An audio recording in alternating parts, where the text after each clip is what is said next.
So I have the two more gas laws that I want to talk about. First one is Charles' law, and it relates volume and temperature. Now these are directly proportional. So if the volume of a gas goes up, the temperature of that gas is going to also go up. All right. So I'm going to solve a problem and kind of use an illustration of a hot air balloon because that's, kind of traditionally where people relate Charles' law. So we got this hot air balloon, little gondola thing down here holding up with people in it and stuff. And it's going to have a constant pressure exerted on it. So the constant pressure is atmospheric pressure pushing out here. Okay, and so pressure is constant. Pressure doesn't change, is equal to a constant amount. Moles inside the balloon are going to be constant. And so whatever it is, okay, these molecules of gas inside that balloon are going to occupy a volume.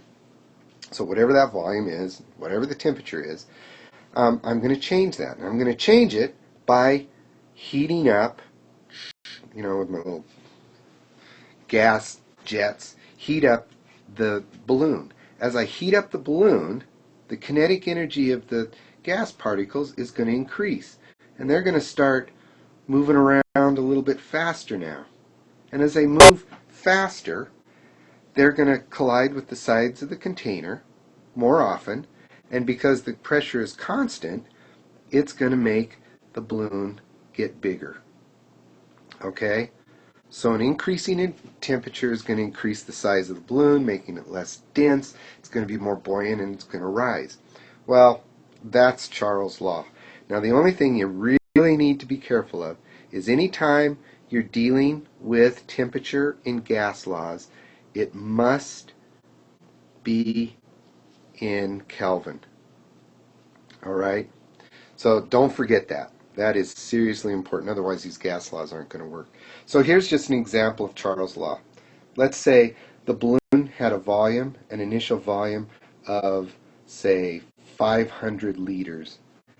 And the initial temperature of the balloon was 25 degrees Celsius. Okay, as soon as I see that temperature, boy, what am I going to do? Well, I'm going to turn that into Kelvin, add 273 to it, so it's going to be 298 Kelvin. And then, let's say we heat the balloon up, T2, to 100 degrees Celsius. Well, 100 degrees Celsius is going to be 373 Kelvin. And what I want to know now is, what is the new volume of that balloon?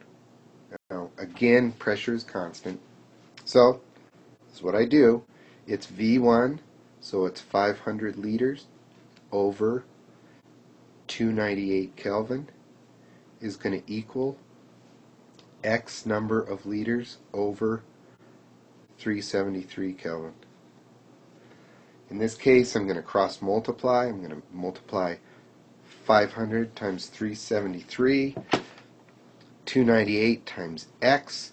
So I'm going to end up with 500 times 373. That's going to be 1,86500 is equal to 298 Kelvin.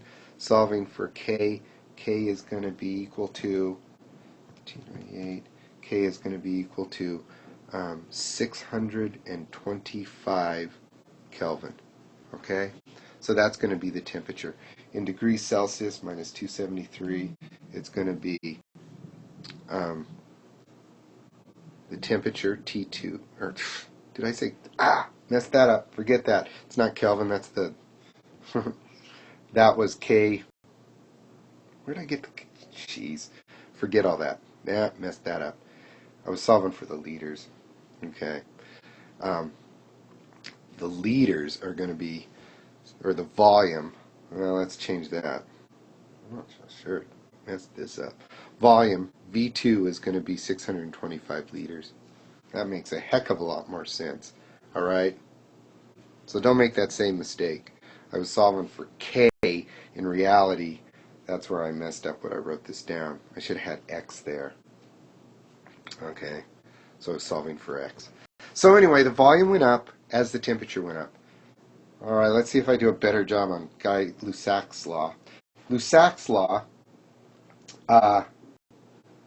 is the one that you did in the lab, where it's pressure and temperature, P2, T2. All right, and I'm not going to solve this one because you guys did it in the lab, but again, just be sure that temperature is in Kelvin. If it isn't in Kelvin, nothing is going to work here. And so pressure and temperature are directly related, just like volume and temperature. An example of this that maybe you might be familiar with, maybe you've seen this happen or something. Let's say you got this propane tank or something, barbecue propane tank, and you've got a whole bunch of gas in there, a ton of gas. I mean, that's just like very high pressure. It's actually liquefied, but it's in there and it's under really, really, really high pressure. There's lots of collisions with the side of the container and everything else. Now all of a sudden you go to turn the valve, because there's a valve on top of here that you can open up and it comes spewing out. And as soon as you spew it out, this gas just comes racing out like that. With that is a huge decrease of pressure, because in here I had really high pressure, because the gas molecules, there were a lot of them in a confined space, and they were hitting the side of the container. All of a sudden I now went to low pressure because I let them out. As soon as I opened that up, I was relieving the pressure and they were spewing out.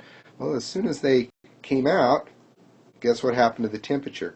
I had a dramatic drop in temp because of that.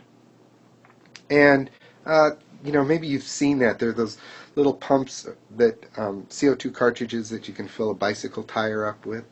And when you do that, they get really, really cold in your hand. Well, that's because a relieving of pressure is going to drop the temperature. This is how your refrigerator works as well. Okay?